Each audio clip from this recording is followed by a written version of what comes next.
identity is up above, and collective unconsciousness is in the bottom part of the body in some way.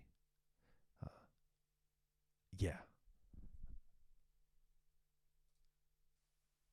So also the characters are touching their bodies. So for example, Donkey Kong is touching his head. His hands are up to his head in some way. And so the other characters have similar sort of dispositions. Wario has his hands crossed on his chest. So I would say his hands are sort of, or his hand area is in alignment with his chest. And then Yoshi and Baby Mario generally have their hands dangling down at their waist, more or less. With Yoshi, it's a little less clear, but with Baby Mario, at least not both hands, but the hand that's holding the golf club is down. The other side, also we got Bowser with hands to the head. Peach has hands to the chest, and Luigi again, not both hands, but one hand is placed on his hip, dangling on the hip. So I find that creates a resonance, or could create some sort of a resonance between different layers of the body, different parts of the body. The top two guys are the head.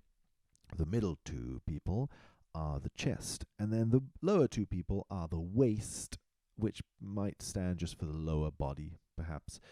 So in some way, it divides the body neatly into these sections, which would be, again, let's say just lower body, middle body, upper body. It divides into these three sections. And I'm intrigued about that, to be honest.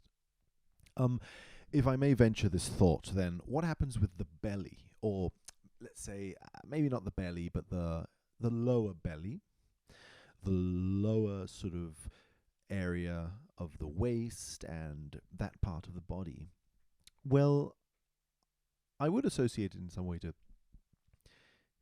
eating, in some sense. I mean, if eating happens anywhere, at some level it happens there. I mean, obviously the digesting and processing of it, the storing of the food, right? And indeed, in fact, Yoshi and Luigi both eat, ingest. They both vacuum in some way, right? Yoshi vacuums food and enemies and ghosts, I think, and then Luigi also. So they're both vacuuming things and therefore introducing things into their stomach in some way. This is a store of energy. Now, the second level, one thing that we can maybe say, Peach and Wario. This is maybe a little tricky, and maybe just a little stereotyped for me to say. But I feel that Peach has a relationship of what we would consider traditionally some sort of romantic love with Mario. Maybe not. Maybe not. We could argue that maybe not. But I would bet there is an element of that. There is an element of the tradition of courtly courtship, of a relationship between the man who has some sort of courtly relationship with the court person, like a princess having romantic love for, I don't know, yeah, whatever, you know what I mean, right? In any case, this romantic love, I guess traditionally, again, I'm not sure if this applies to some sort of like universal, like all cultures, but at least in, as far as I know, in a lot of cultures, the heart, the chest area is associated to that, to love and feelings and things like that. So Peach having her hands on her heart or her chest might also indicate that she has some sort of relationship with love in this franchise and with loving Mario, or being in a loving relationship with Mario. What I'm intrigued by then is that Wario See, Wario also has his hands on his chest, but more in a disapproving kind of manner, more in a disapproving manner towards Mario. This makes me think that maybe Wario here is disapproving of Mario, that Wario perhaps doesn't like Mario. So, for example, we could say that Wario doesn't like Mario. We might say that Wario hates Mario. I think we might say that. I think that Wario seems to have some sort of relationship with Mario where he's an antagonist that operates as an opposite to Mario. He does everything Mario doesn't do. So whatever Mario does, Wario is probably going to find lame and bad. You know, Wario finds everything Wario finds good, Mario doesn't. So they have this sort of dual thing where maybe it's more of a relationship of hate, at least from Wario towards Mario. Now, that's interesting to me because usually you would think that the hatred towards the protagonist might come from the villain, the main villain, let's say Donkey Kong or Bowser. But I think you could also argue that Donkey Kong and Bowser don't really actually mind about Mario. In fact, if Mario stopped existing, that would be great for them. They don't really care about Mario, I think. You could argue otherwise. So for the purposes of this picture, of course, I am trying to see whether that makes whether that fits in some way. But I feel like perhaps that is the case. That Bowser, for Bowser, Mario is a nuisance. Mario should disappear. Bowser wants to get rid of Mario. That's not exactly dislike of Mario. Bowser wants things. He wants to maybe rule over the Mushroom Kingdom and marry Peach. Those are the things he wants. What he doesn't want is not getting those things. In fact, in this picture, you can see that Bowser is very. He doesn't want Mario to win. He's alarmed by Mario's good golf shot, because what Bowser wants is he wants to get what he wants. And so all he wants is Mario to not prevent him from getting that. So actually what Bowser hates is simply it's not Mario. The object of hate for Bowser isn't Mario. In fact, if Mario could just disappear with a snap of a finger, I think that would serve Bowser. He doesn't necessarily need the hate. It could just be easy. It could be simple. He could just simply get rid of him. And that's it. Whereas I think that Wario is more of an actual personality change. It's Wario's personality is the kind of personality that dislikes Mario's personality. Wario doesn't seem to care. Mario can just do his thing. Wario doesn't care. Post Mario Land 2, I don't think Wario cares. Anyway, I hope I got my point across. And then Donkey Kong is also I think that you could say a similar sort of thing. I don't think Donkey Kong cares about Mario. Donkey Kong just wants Pauline, Donkey Kong just wants whatever he wants, and Mario's just an obstacle. The question then is, in what way are they touching their heads? Bowser, I claim that here this is a bit mysterious because they're touching their heads, but specifically I think around the eyes. Bowser is shielding his eyes. He's trying not to see. And Donkey Kong is in fact trying to optimize his eyes. He wants to see even more. This is interesting to me. This might suggest precisely that there is an aspect of these two villains that doesn't necessarily have to do with full-blown, let's say, hatred or Mario. So, for example, the second level, Peach and Wario, that seems to be an axis that means something like hate-love. It's a hate-love axis, let's say. I think the top axis, the Bowser Donkey Kong axis, is not a hate-love. It's not I hate Mario or I love Mario. It seems to be something different. Tentatively, I would say it's something like I'm interested in what Mario's doing, or I'm not interested in what Mario's doing. Donkey Kong is interested. He's intrigued by Mario's actions. He may not like them. He may be interested precisely in a disconnected sort of way where you're just interested in your opponent so that you can better beat him, studying the opponent, just looking at the ball and almost maybe being intrigued by the challenge. Like, Mario, you just shot a really good ball.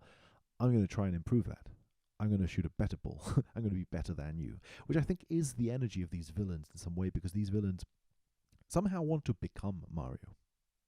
They want to be in Mario's position, right? They want to be a leading hero figure of the Mushroom Kingdom, or in Donkey Kong's case, whatever, like Pauline's love interest, let's say. They want to take Mario's role as the love interest of Peach or Pauline. So they want to become Mario. Wario does not want to become Mario. He doesn't want to be Mario. It's precisely the opposite. He really hates, I think, being like Mario, people who are like Mario, blah, blah, blah. So I think that, therefore, there is more an issue of interest here and intrigue.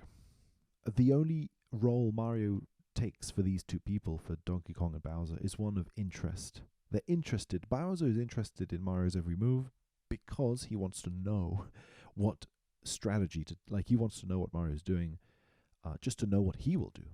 If he doesn't know, for example, now that he knows that Mario took a big shot, that's some knowledge he wished he didn't know. He doesn't really want to know that. That's why he's covering his eyes, because this knowledge implies a change in his plans, and he does not like his plans failing. And I think it has more to do with that. Bowser and Donkey Kong have more to do with plans and ideas.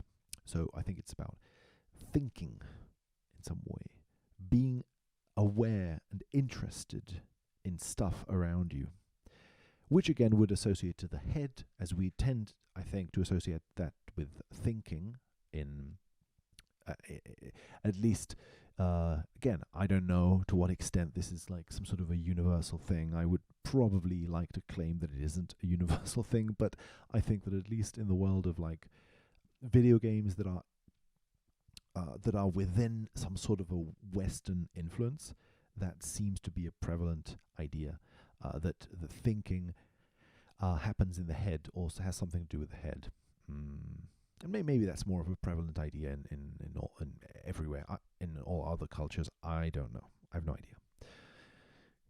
But if that's the case, then the top level seems to have to do with thinking and the head, perceiving, and the middle level with feeling, maybe the heart, and the bottom level. What would be the polarity there? Because what would be the polarity?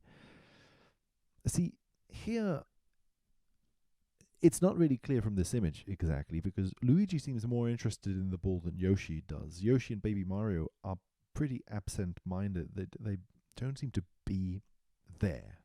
They're not there for the game. They barely seem engaged. Luigi barely seems engaged also, compared to the other people.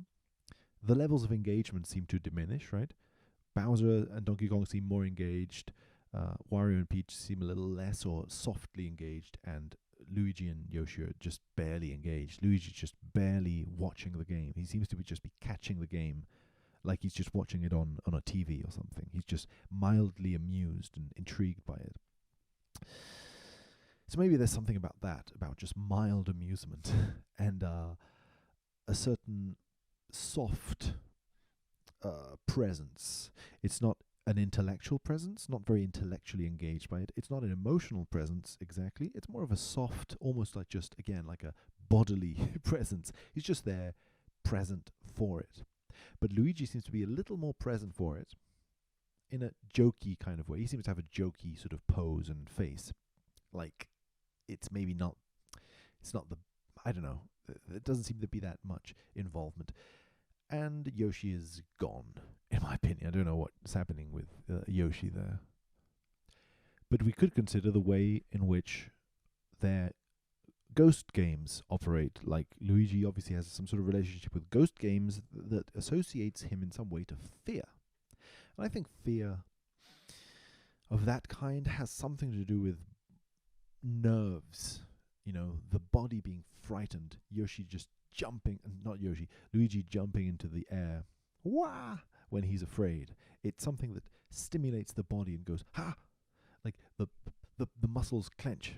Fear is something about clenching the muscles. I think it operates on that level of, at least in Luigi's Mansion, it has more to do with this sort of gut feeling of fear. So of course, if that were the case, that this gut feeling precisely would, I'm making this easy for myself in some way. This doesn't necessarily have to be the association, but the gut could be the issue here.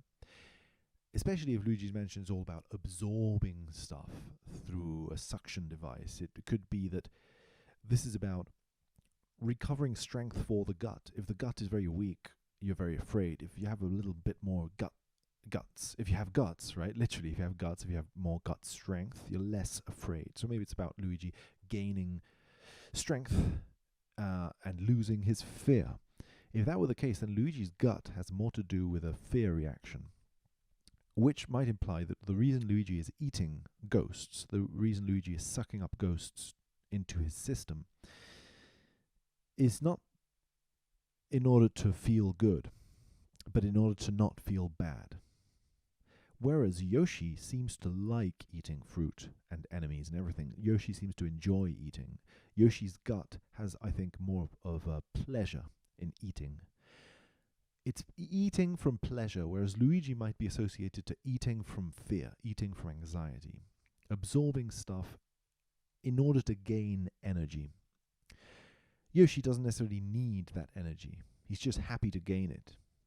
I feel like maybe Yoshi has that sort of a relationship with it.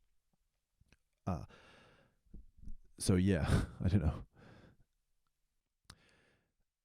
This, I think, brings up the ghosts, because the ghosts are up above in the image and they seem to represent something about either side. Now, I think I've said, I don't know if I kept the section of me saying this, but I think I've said that the left side seems to generally be more lively than the right side. The right side's a little more subdued. Now, the left side also is interesting because Luigi is associated to... Sorry, the left side is not subdued. Did I say that? Anyway, the left side is associated to the ghost, and Luigi is associated to the ghosts. Obviously, by that time, I think this is 1999, by that time Luigi is not associated to ghosts, as far as I know, unless the whole ghosts association thing starts earlier than Luigi's Mansion. I'm not sure. But it seems to be starting to cook, starting to boil, that association, because here again, the ghost is placed on the side of Luigi. And so, overall, the right side with the camera, I think, has a more, funnily enough, it has more joviality to it, because the camera is about seeing and therefore wanting to see. Something is wanting to be seen. The left side, then, we have a ghost who wants to play tricks on you. A ghost who will try to catch you, and you may not see it exactly. So we have something that's not seen, something that's not really seen. This thing, how do we associate it to the left side? The left side is generally more jovial. I think I said the left side is more jovial. People are sharing they're sharing their head with hands. They're putting their hands to the head. They're happy, lively. The right side is a little less lively, a little more. Well, for the time being, we can just say it's less lively. That's the only thing we can say about it. Why does being less lively associate to the camera and the being seenness of this? I mean, in fact, so that's the question, I suppose.